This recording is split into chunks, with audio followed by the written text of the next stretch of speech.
오늘 본문의 배경을 먼저 살펴본다면 아버지 야곱, 그리고 가장 사랑하는 아들 요셉, 22년 만에 만납니다. 아버지는 아들이 죽은 줄로 알았어요.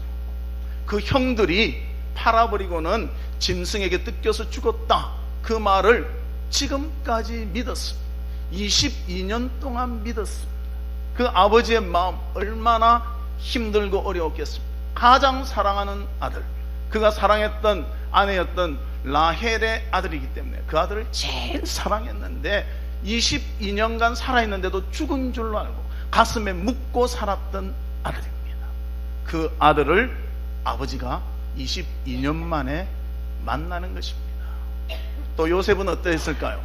형들로부터 팔려와서 혼자 살면서 온갖 고생을 하지 않습니까? 아버지의 사랑을 듬뿍듬뿍 받다가 팔려가서 종놀이하고 종노릇하고 또 감옥에 갇히고, 그렇지만 나중에는 총리가 되지만 외로운 삶을 살았습니다.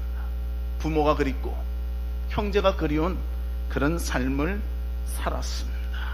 그런데 그들이 22년 만에 만났다는 것입니다. 그래서 그에 대한 표현을 야곱이 이렇게 합니다. 본문 30절에 보면 이스라엘이 요셉에게 이르되 내가 지금까지 살아있고 내가 내 얼굴을 보았으니 지금 죽어도 족하도다. 얼마나 기쁜지. 이제 내 마음에 정말 소원, 정말 답답했던 것, 정말 힘들었던 것, 너를 보니까 다 해결이 되는구나. 이런 만남이 있었다는 것입니다. 요셉은 어떻습니까? 혼자서 살아가면서 온갖 고생과 온갖 힘든 일들을 다 경험했지만 아버지를 만나니 그 가슴에 웅얼어져 있던 것이 다 풀리며 너무 감사하다. 하나님이 이 날을 위해서 나를 준비시키셨구나. 만약 내가 애굽의 종으로 팔려가지 않았다면 우리 가족들이 살아남을 수 있을까?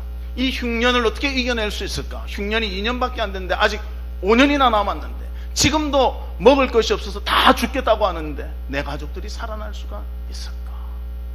참 내 개인으로는 힘들고 어렵지만 모든 것이 하나님의 은혜로구나. 이것을 고백하고 있습니다.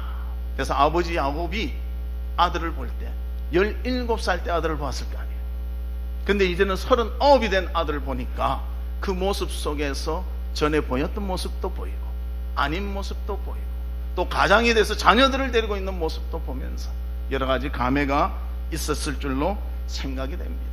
그래서 첫 번째는 이들의 만남 가운데, 이 행복한 만남 가운데 무엇이 있었는가? 감격이 있었다는 것입니다.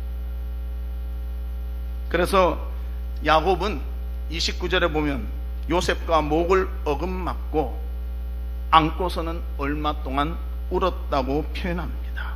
이 표현은요, 기쁨의 눈물의 표현이라는 거예요.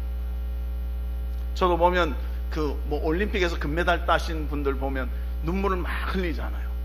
그게 슬퍼서 우는 것이 결코 아니잖아요. 너무나 기뻐서 또 자신의 지나온 그 노력의 대가가 생각나서 흘리는 눈물이었다는 것입니다. 근데 야곱은 보면 생애에 있어서 기쁠 때 울음을 흘렸던 그런 과거가 있습니다. 창세기 29장 11절에 보면 그가 라헬에게 입 맞추고 소리 내어 울며, 그렇게 말합니다. 이 사건은 어떤 사건인가 하면 에서를 속이고 장자권을 아버지로부터, 이삭 아버지로부터 축복을 다 받고는요 도망하여 밧단 아람까지, 가나안에서 밧단 아람까지 도망가서 그의 친척을 만났을 때 기뻐서 울었다는 것입니다. 가나안에서 밧단 아람까지는 한 800km 되는 거리입니다. 그것을 걸어서 갔으니, 혼자서 도망하며 갔으니 어떤 생각이 있었겠습니까? 형이 쫓아오지는 않을까? 또 나 혼자 가는데 혹시 짐승들이 와서 나를 해하지는 않을까? 여러 가지 생각들이 났을 것입니다. 그러다가 이제는 안정되니 라헬을 보고는 울었더라, 그렇게 표현을 합니다. 또 창세기 33장 4절에 보면 에서가 달려와서 그를 맞이하여 안고 목을 어금맞추어 그와 입 맞추고 서로 우니라. 여기서는 왜 울었는가?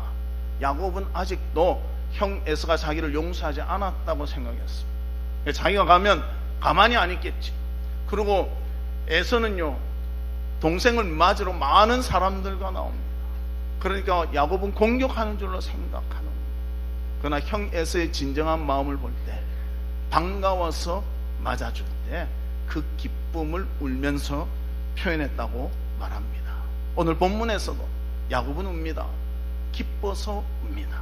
그래서 무엇이라고 표현하는가? 우리 같이 한번 읽어볼까요? 시작. 내가 지금까지 살아있고 내가 내 얼굴을 보았으니 지금 죽어도 족하도다. 지금 죽어도 족하도다. 너를 보았으니 내 마음의 모든 것이 풀리고 모든 엉머리 맺혔던 것이 다 해결되었다. 그렇게 말씀하고 있습니다. 우리 사랑하는 성도들이요, 하나님을 만날 때 이런 마음을 갖기를 바랍니다.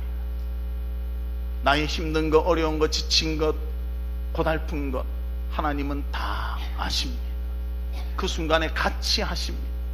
그리고 나에게 이걸 힘을 주시고요, 나와 동행해 주시고 나의 모든 것을 주님이 주관해 주십니다.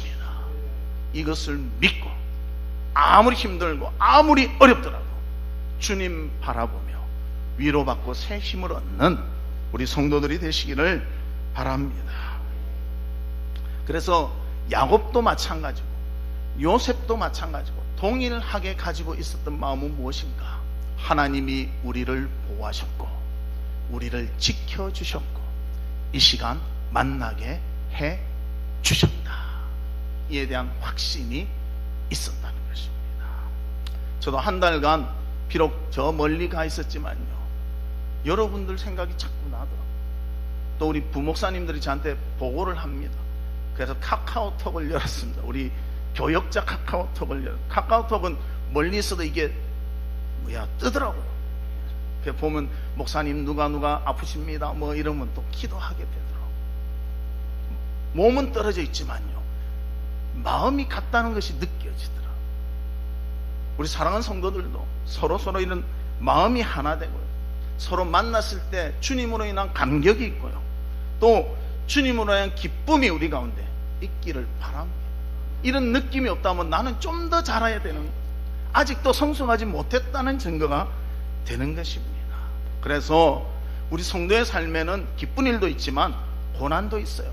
그러나 제일 중요한 것은요, 기쁜 일이나 고난 당하는 일이나 하나님이 함께 하셨다는 것을 서로 인정하며 성도 간에 도우며 함께 살 때 그것이 우리 간에 아름다운 행복한 만남이 될 수가 있는 것입니다.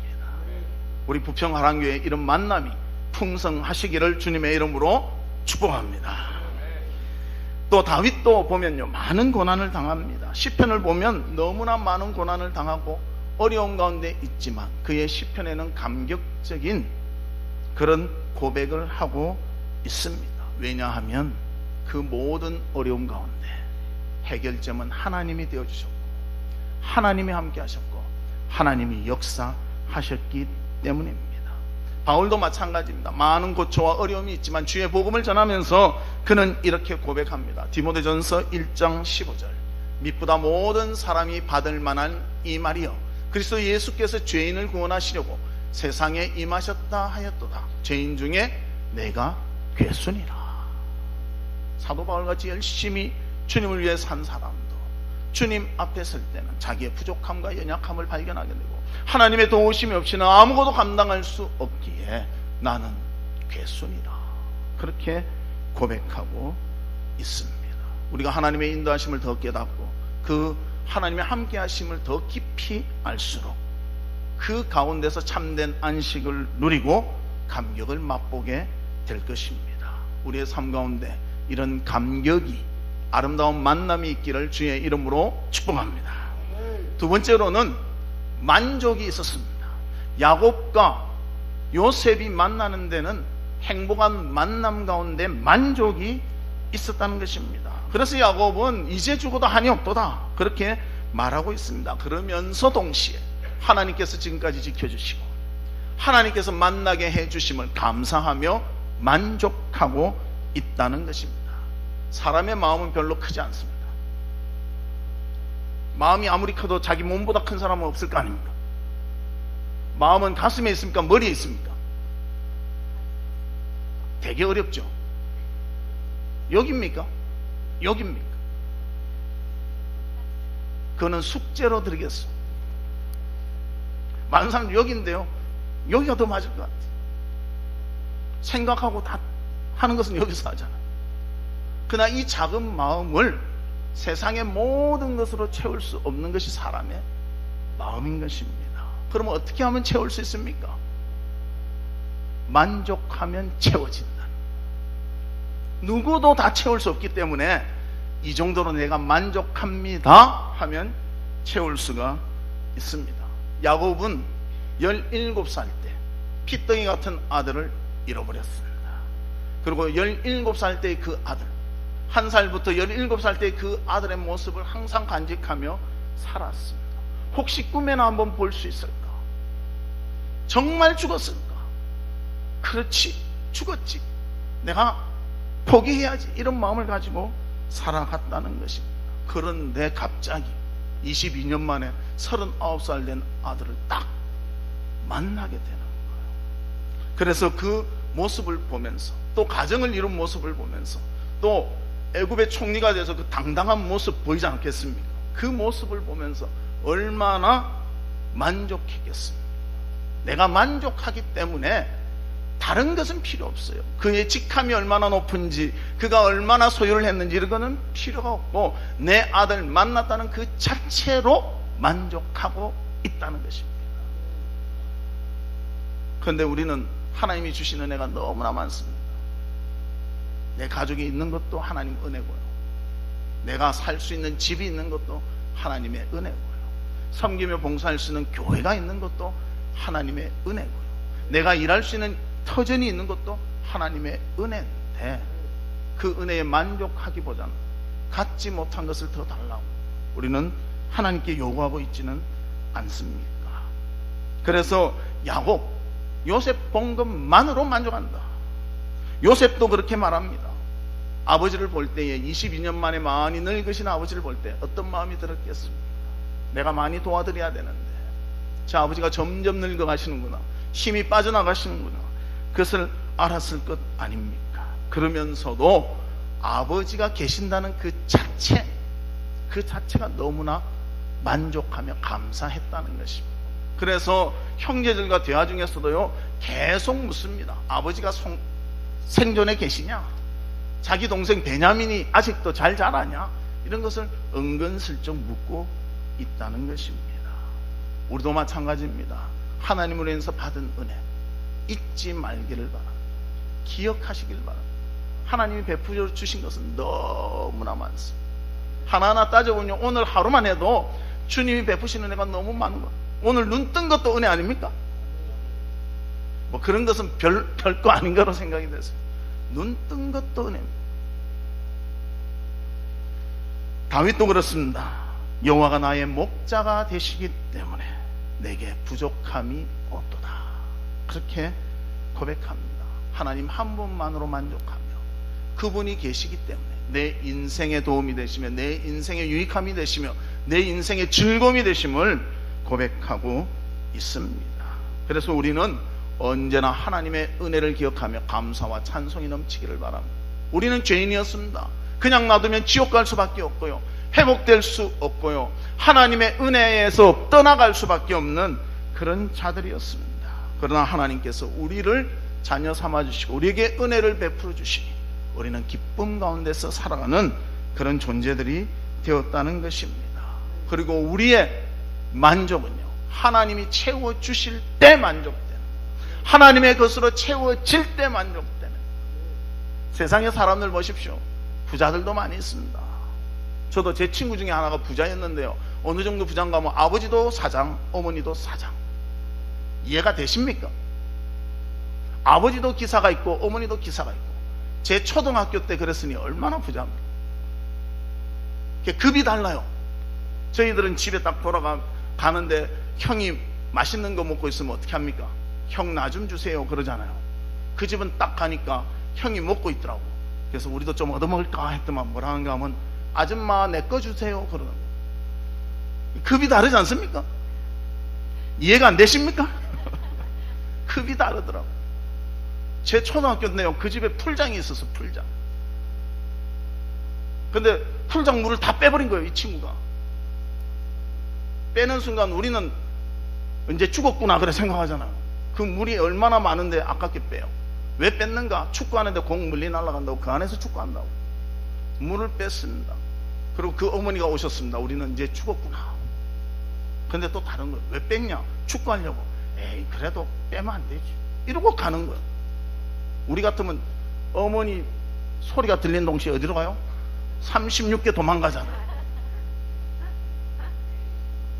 근데 그렇게 있다고 만족하지 못하더라고요. 왜? 물질로 만족되지 못하기 때문에. 사람은 영적인 존재이기 때문에요. 하나님이 만족시켜 주셔야 만족하는 줄 믿습니다. 그 만족이 우리 가운데 있기를 바랍니다. 여러분, 연어 아시죠? 연어는 넓고 넓은 바다를 헤엄치며 다니는 바다 물고기로 생애의 대부분을 보내게 됩니다. 그런데 이들이 몇 년이 지나면요, 이제 죽을 때가 되면요, 그곳으로, 자기의 살았던 곳으로 다시 되돌아와서 알을 놓게 됩니다. 그래서 나침반이나 이종표 없이도 수만 마일을 잘 돌아와서 그들은 다시 오게 됩니다. 그래서 이것을 회귀본능 혹은 회향병이라고 말합니다. 그래서 노스텔지어라고 그렇게 말하는데요, 우리 사람도 그런 성향이 있다는 거예요. 하나님이 지으셨기 때문에 하나님께로 돌아와야 만족하는 성향이 있는 것이, 하나님으로부터 공급받아야 만족될 수가 있다는 것입니다. 하나님께 돌아와 진정한 만족을 누리며 주님과 동행하는 믿음의 삶을 살아가는 우리 성도님들 되시기를 주의 이름으로 축복합니다. 세 번째는 우리 같이 따라합시다. 하나님의 백성임을 잊지 맙시다.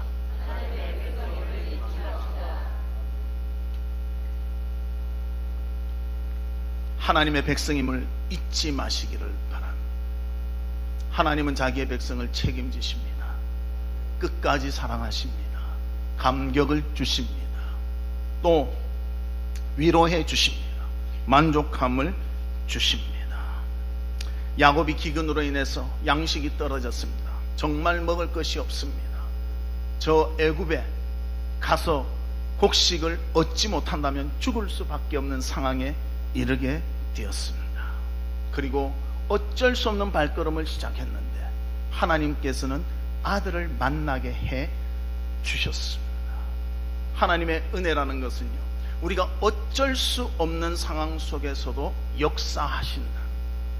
우리가 원하는 상황 속에서도 역사하시고요, 우리가 기뻐하는 상황 속에서도 역사하시고요, 우리가 힘들어 지치고 어려워하는 상황 속에서도 하나님은 역사하신다는 것입니다.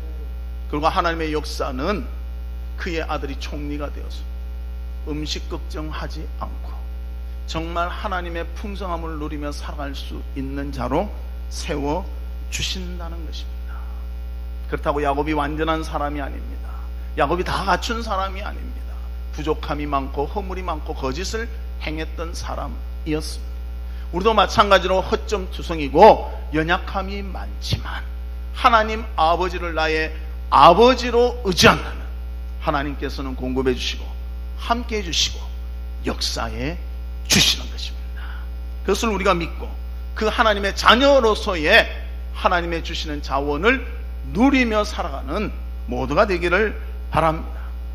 세상의 권력자들은 권력을 위해서 쫓아갑니다.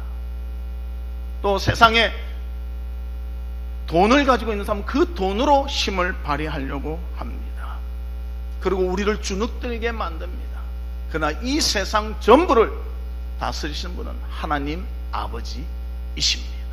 그분이 우리와 함께 하심을 믿고 언제나 흔들리지 말고 하나님이 선하고 복된 길을 주실 줄로 확신하며 하나님을 바라보는 우리 모두가 되시기를 바랍니다. 그래서 하나님께서는 놀라운 계획을 잡으셨어요. 요셉이라는 가장 사랑하는 야곱의 아들을 종으로 팔려가게 하시고요, 또 그의 성실하심을 사용하시고 그의 정직하심을 사용하셔서 총리가 되게 하셨습니다. 그리고 하나님의 계획은 7년 동안 풍년이 애굽을 중심으로 다 이루어지게 하고 그 다음엔 7년 동안의 흉년이 이루어지게 하십니다. 그리고 2년이 지나니까요, 주변의 나라들은 먹을 것이 없어서 어찌할 줄을 모르는 거예요. 그러나 하나님께서는 요셉을 통하여 그 7년간의 풍년 기간에요, 모든 나중에 7년 먹을 것까지 다 준비하게 하셔가지고 애굽의 나라가 부강하게 하시고 주변의 나라들도 살 수 있도록 준비하셨다는 것입니다. 요셉은 그 내용을 알았습니다. 그러나 모르는 사람이 더 많았습니다. 우리도 마찬가지입니다. 모르고 살아갈 때가 더 많습니다. 그러나 하나님이 우리 아버지이신 것은 믿잖아요. 하나님이 우리의 보호자이시며 함께 해주심을 믿잖아요.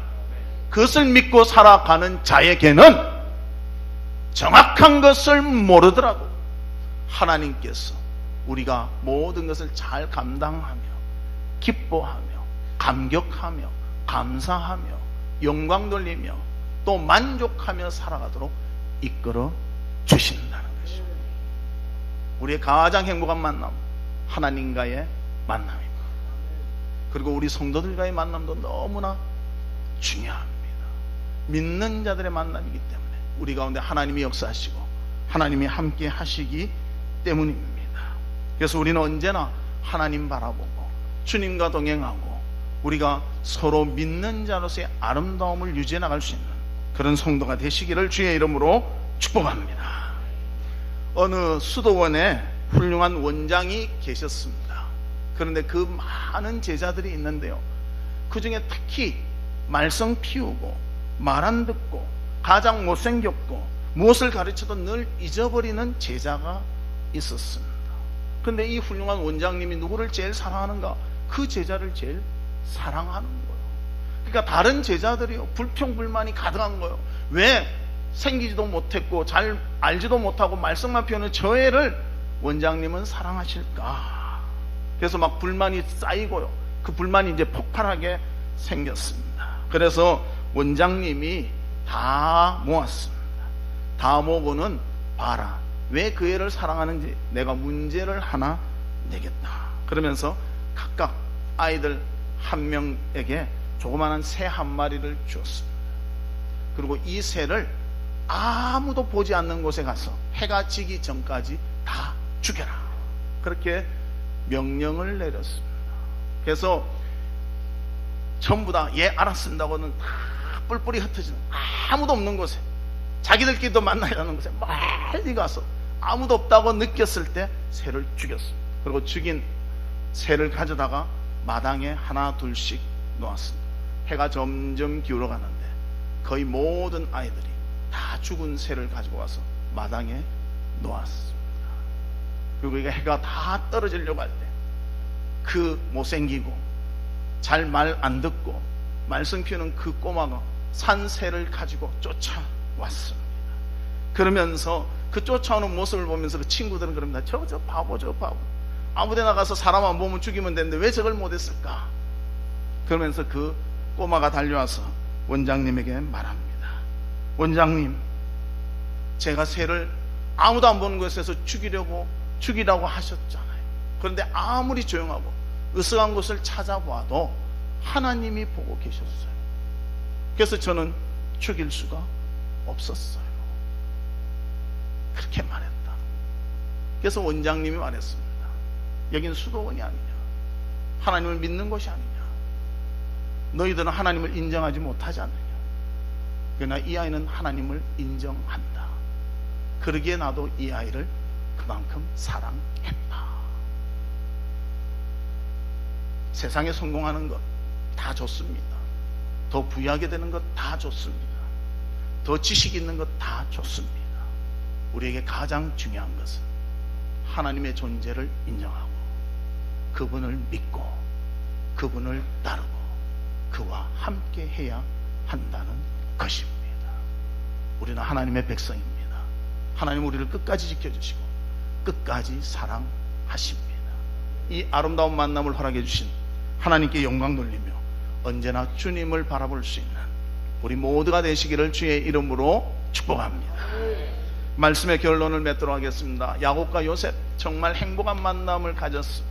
22년 동안 헤어져 있었다가 아들의 생사를 모르고 죽은 줄로 알았던 야곱은 이제 내가 죽어도 한이 없도다, 그렇게 말합니다. 감격합니다. 또 아들도 감격합니다. 홀로 되어서 외로운 길을 걷다가 가족을 만나고 아버지를 만나니 얼마나 위로되고 힘이 되었겠습니까?